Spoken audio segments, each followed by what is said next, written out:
Welcome back after the break, and now the telephone lines would be open after 5 minutes time. So we switch over to the state of economy, national economy in Saudi Arabia. Now, a country with a sovereign debt in excess of $200 billion, a country that has spent more than $500 billion on defense procurement of weapons in the last 10 years, a country which has got more than $1.5 trillion in the US banks, a country that is prepared to selling out $750 billion worth of their assets in the United States. So this is what we call Saudi Arabia. So no agriculture, no manufacturing, no homegrown food items, no commodities, no food security. So we will discuss oil later on, but let's see these areas of national economy. Is there any hope for the improvement of economy? Well, look, from an economic perspective, it's abundantly clear that really Saudi is on a, to use your sporting metaphor, is on a losing wicket at this moment. Not only is the wicket very sticky, but they have no way of looking at the situation in a how shall I say, in an economically viable. If it were a company, it would be bankrupt at this moment. It wouldn't be solvent because firstly, you've got the oil price, which has, I know we're going to talk about that in a later day, but because the whole economy is based on oil revenue, and as you said, there isn't any manufacturing base, there isn't any sort of agriculture, although it's a vast country. If one looks at it, they could have, over the last 60, 70 years, since the regime has been in power, to give it agriculture infrastructure. Because historically, again, as we were talking in the earlier part, there were parts of northern Saudi Arabia, Taif and others, which were really quite green belts at that time. Saudi there is still quite famous all over the world. But other than that, there isn't much sort of agriculture to talk about.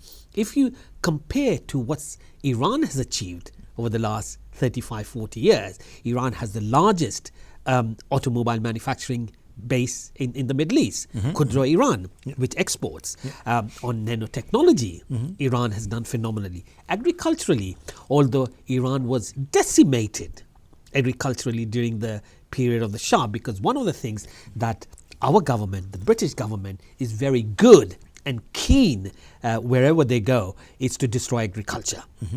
Whether they did it in Sudan, Nigeria used to be the basket of West Africa. Agriculture was destroyed there because through agriculture, when there is destruction of agriculture, then the public becomes dependent on Britain and other colonial powers to really get the basic requirements. So it's one way of colonial powers completely decimating food security, if you like, for a particular nation. And this has been done historically all over the world. Wherever the French and the British went, the first thing they did was to destroy agriculture. Now, in Saudi, although Saudi nominally is ruled by its own family, but really who brought them to power? It is our government, the British government. London was the prime mover of the Saudi regime when it came to power.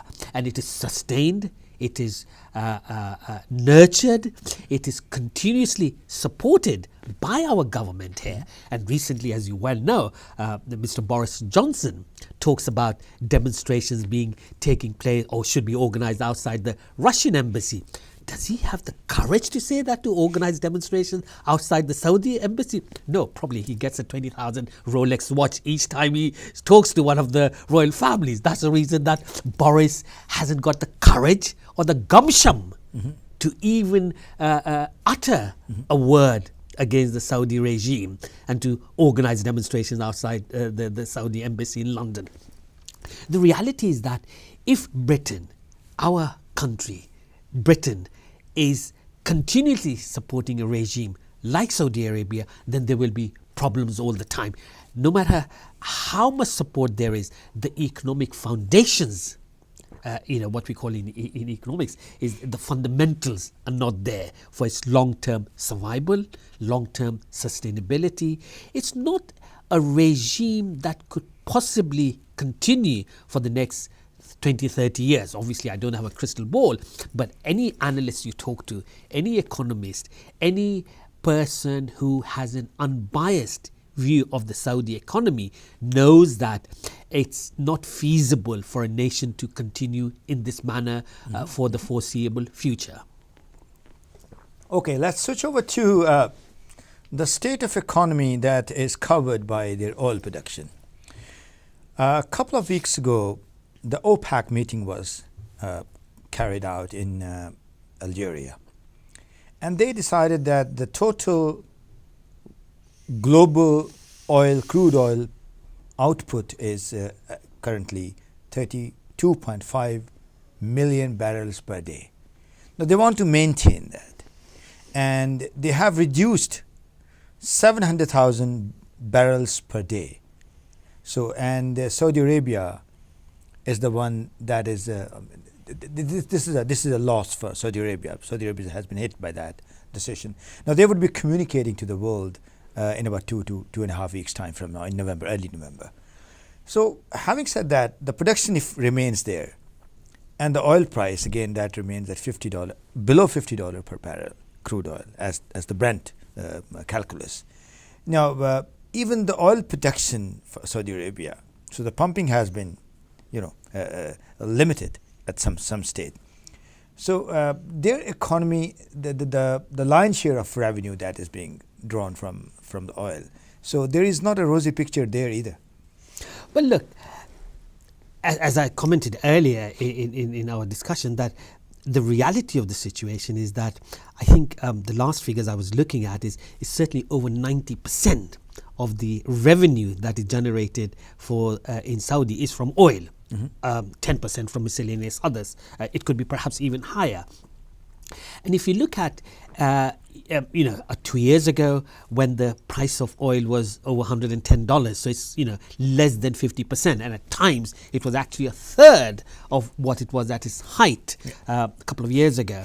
That obviously has an impact. It's like, if I were earning £100,000 a year, all of a sudden my salary has been cut to 50,000, my expenses, how am I going to meet? So that's the reality of the situation that in Saudi. Plus we also touched on that, the desire for ostentatious living in the Saudi royal household of 12,000 princelings is so enormous that if they don't buy the next Gucci watch, they feel upset, although they have got 10 already sitting in the wardrobe. So that kind of ostentatiousness, high-end cars, gold-plated mobile phones, diamond-studded things, these expenditure, and of course the other expenditure is war expenditure that is taking place. No, the discretionary budget. Yes. Which is for entertainment. Yes. The annual discretionary budget for entertainment for Prince Mohammed bin Salman is in excess of $20 billion per year. There you are. So watches, cars, exactly. wines, yes, and all these things, yes, ostentatious things, yeah, they're there. Now, with that, I would like to add that now they plan to privatize 6 to 10% of, there are two figures, 6% to minimum 6%, maximum to 10% of Aramco shares. Now, that will raise in excess of $10 trillion, maybe more than that. But there is no buyer. Only China has got the purchasing power. China can buy something there, but they're not welcoming the Chinese. If the Chinese come there, then obviously you give them an inch and they will take a mile. So privatization, how that will shape selling 6% of their shares from Aramco. So will that happen in the real time in the next 3 to 4 years? Look, it's an interesting proposition. Obviously, Aramco has a long history of being the mainstay of the economy. Therefore, it's, as far as a business organization is concerned, it's obviously a viable organization, it's a successful organization, and it has revenue stream continuously, albeit currently is significantly reduced. So whether the Chinese or any other party buys it, perhaps they will be able to buy it at much cheaper rate. Perhaps that's the reason why Chinese are sort of holding back, is a negotiating tactic that instead of paying 10 billion or whatever the figure is, perhaps 8, 7, 6, one doesn't know, get the same percentage at a cheaper price. That could be a possibility. So it's a negotiating tactic. Secondly, I think what you've got to remember is, as we said earlier, the oil dependency of a nation is in itself an economic problem. Because if, in investment and finance, we say never put all your eggs in one basket. Saudi has put all his eggs in one basket in the oil industry. Rather than diversifying, as I said earlier, with Iran diversifying in so many other areas, their dependency on oil is significantly less. Current figures are that Iran depends only about 26% on oil revenue, while Saudi Arabia, other sort of Khaliji nations are 80-90% dependent on oil revenue. So if something happens to oil, one of the factors which I did want to mention early on the economic issue, which is related to your oil question, is I've had recent reports of sort of foreign expats being made redundant, unemployed in Saudi Arabia.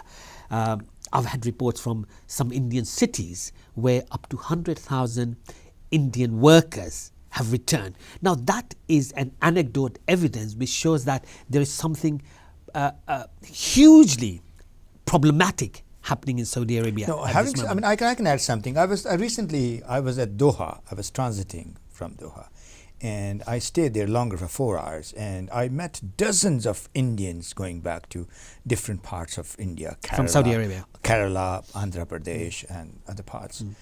And I had a discussion with them. We spent about 4 hours together, and they said that most of the companies, the bigger companies, they are laying off minimum of 25% of their labor, and those people are going back, and they are not being paid for the last 6 months.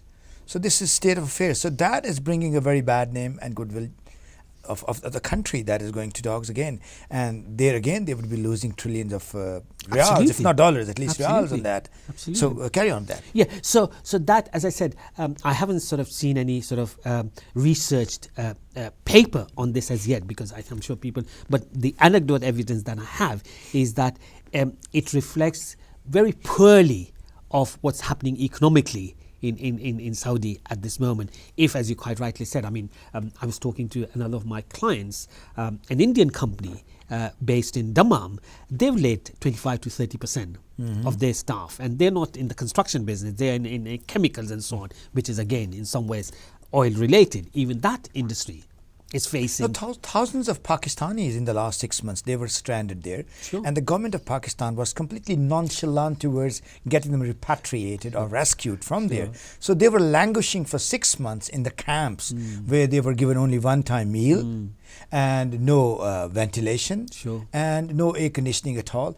And some of them, they have been brought back to Pakistan. So there are so many stories about that as well from Pakistanis. Yeah, and this is going on not just with Indian, Pakistani or Bangladeshi workers. It's happening with Filipinos working there, Nepalese and all other. But not the Americans and the Brits. Well, obviously. They are high salary. This is actually very, very sort of, building site workers or others on low income who are the first to be made redundant or lose their jobs. But the reality of the situation is that it will affect everyone, because obviously, if the white European, the white Anglo-Saxon Protestants who may be working in Saudi, may be in cushy jobs, but the reality is that if they are earning, I don't know, 10, 20,000 pounds a month salary, if there isn't enough money in the coffers. But look at the skyscrapers around the Haram, yes, Kaaba. Yes. And we have recently seen the biggest hotel, maybe that's the biggest hotel in the world, Abraj Khudai, 45-storied building.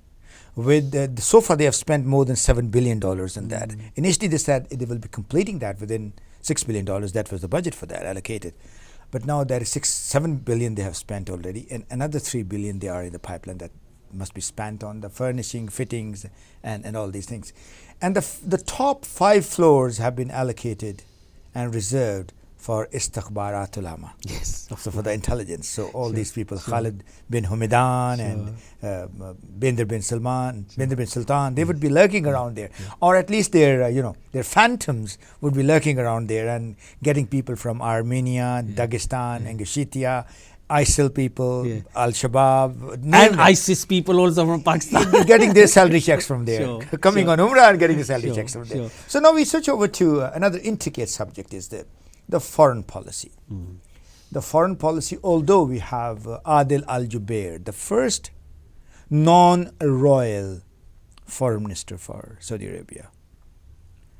And Adil Al-Jubair, very maverick, very frantic, and very over ambitious when he was in the United States as Saudi ambassador.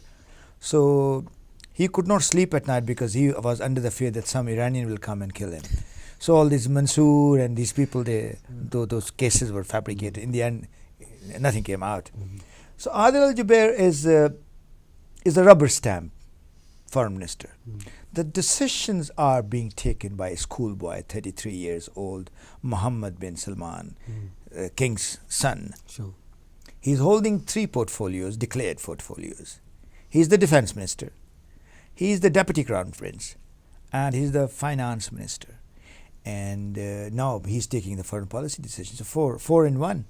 So this person, the foreign policy decision making, what we have seen in the recent years, after Iran signing the nuclear accord with the P5+1 states, he has become more proactive, and he's everywhere, sitting next to John Kerry or next to Sergei Lavrov, although Sergei Lavrov does not like him to sit with him. Salman's ambitions, Salman's scramble for leadership, I mean GCC leadership for 6 countries, it wasn't enough. So they crafted Arab League for 22 people. Still that became a smaller. Now they went for OIC, 57 Muslim countries. And now they are going beyond that. Which way they are moving? So in Syria, in Yemen, in Iraq, Libya and Lebanon, they have completely failed, militarily, diplomatically. And after killing those children, more than 2,000 children, in Yemen and in Syria by aerial attacks, the Saudi Arabia is at the back foot now. Even their erstwhile supporters in the United States and in the UK and the leading think tanks in both countries, now they have started writing articles against them openly in the last a year and a half or 2 years' time.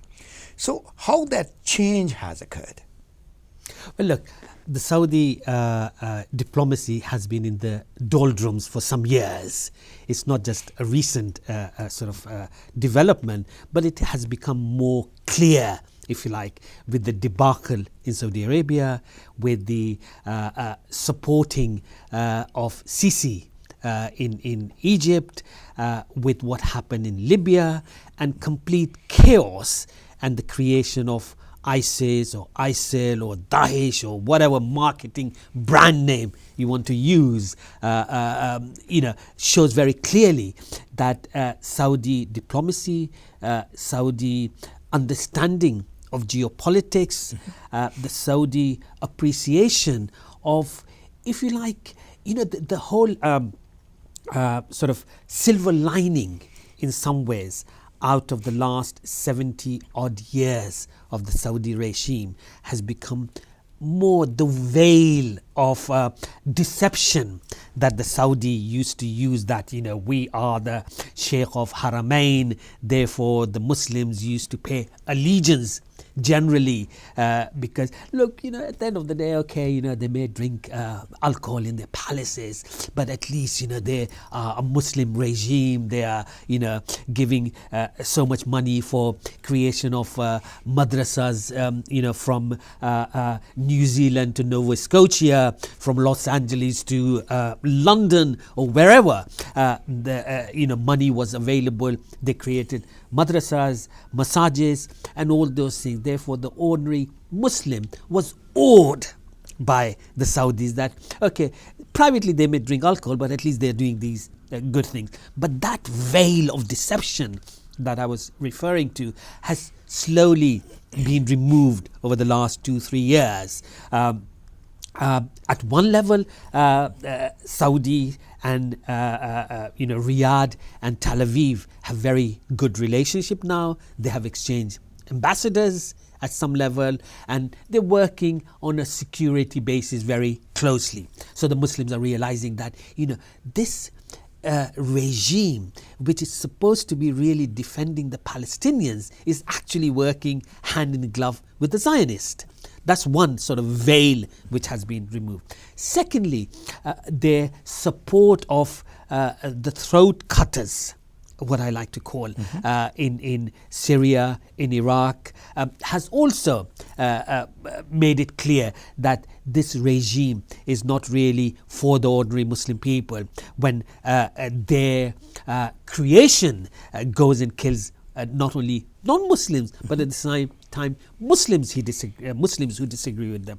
Thirdly, what has been happening in Yemen, direct intervention, killing. And again, I get furious with our Foreign Secretary, Mr. Boris Johnson, that he talks about Russia sort of doing horrid things in Aleppo, and doesn't even speak a word about what Saudis are doing in Yemen, where they're bombing hospitals and so on.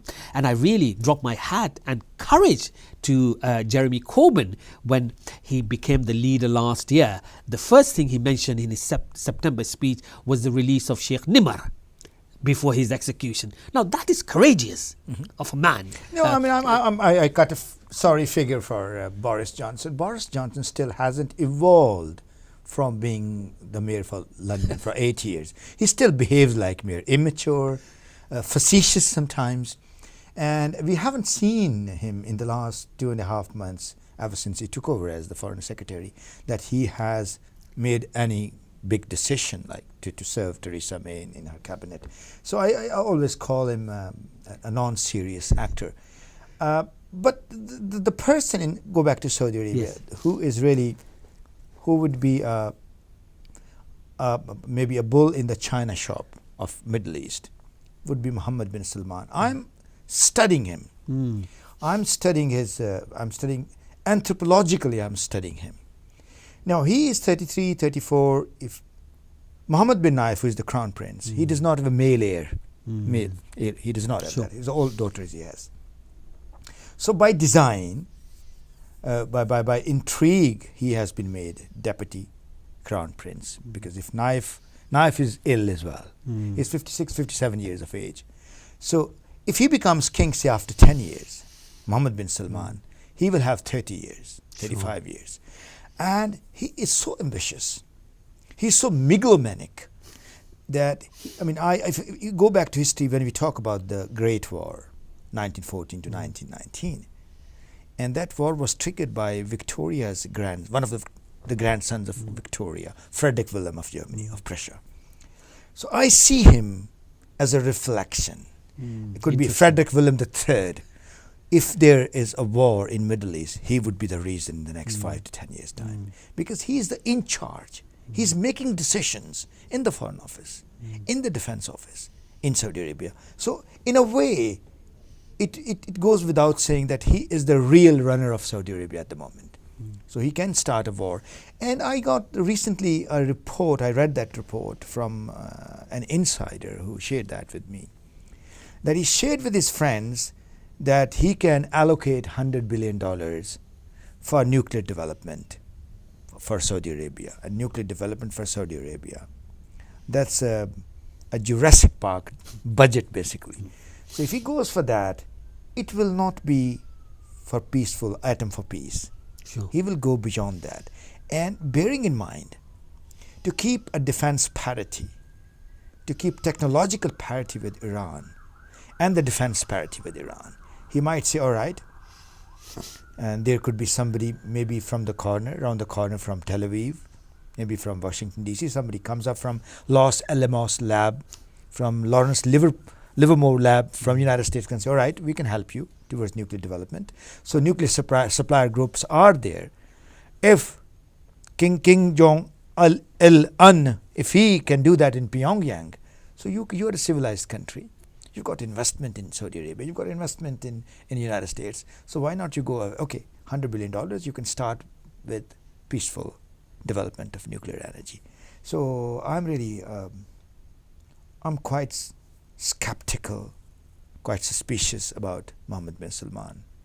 He has the potential to start a war in Middle East. What do you think on that? Well, certainly, I mean, your analysis is absolutely correct. I mean, not only is he a megalomaniac, but he's acting very Machiavellian as well at the same time, with some strategy to enhance his own position after the demise of the current king, if you like.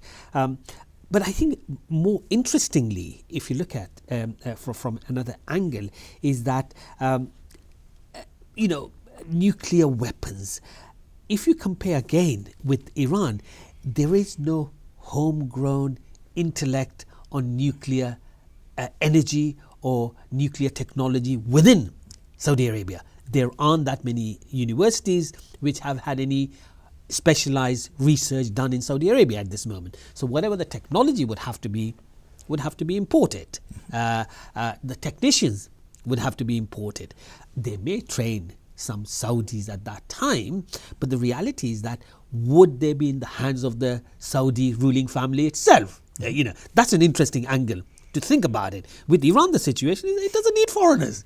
It has developed its own nuclear technology. Indigenously, yeah. Which is very much Iranian. So we are running short of time. Let's touch the last point.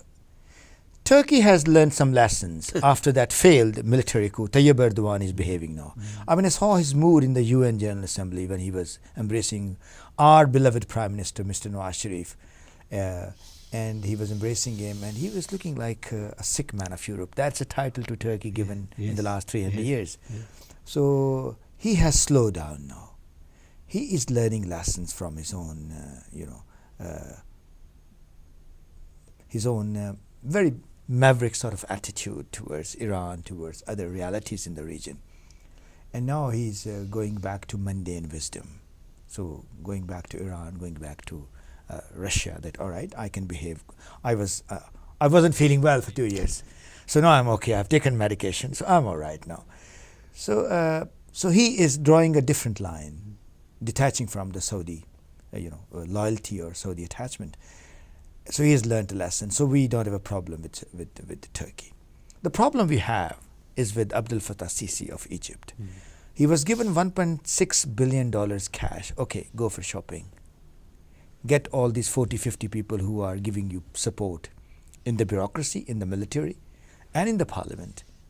And go for shopping, distribute them $10 million each. So that's the money for them.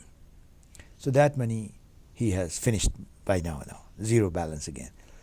But the other amount is $17 billion. It's a joint investment fund between Egypt and it's building a causeway like the Saudis have with Bahrain, 25 kilometers, King Fahd Causeway. So they plan to, it's more than twice in length.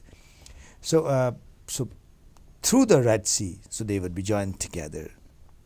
And then keeping the Islamists, the religious parties, under check. So that money is also for them. And tomorrow, if 34-nation military alliance by Saudi Arabia, that takes some practical shape, than Egypt as a strong military power, the most populous country in the Middle East, amongst the Arabs. So Abdul Fattah Sisi is a person, but he's a very clever man. He's trying to, rub shoulders with Bashar al-Assad in the back door, and also trying to improve relation with the Russians. So Abdul Fattah Sisi, I mean, it's a reality that religious movement will come back again. I'm seeing Morsi coming back to power. There may be another bloody revolution, maybe 2 to 3 years' time, because Sisi cannot sustain. So if Sisi comes a cropper in 3-4 years' time, so Saudi Arabia will be losing another support. So what I'm seeing is, I'll take your take on that. Saudi Arabia is fastly moving towards the diplomatic isolation created by the Saudis themselves. What do you think on that? It's absolutely, I mean, quickly, just to sort of, as we are coming close, without any doubt, Saudi regime, as I said, is coming to an end. Diplomatically, it has lost. Militarily, it cannot really do anything. Thank you very much, Badashi. With that, we end the program because we had a limited time. And next Monday, we'll come back to another program. And with that, Khuda Hafiz.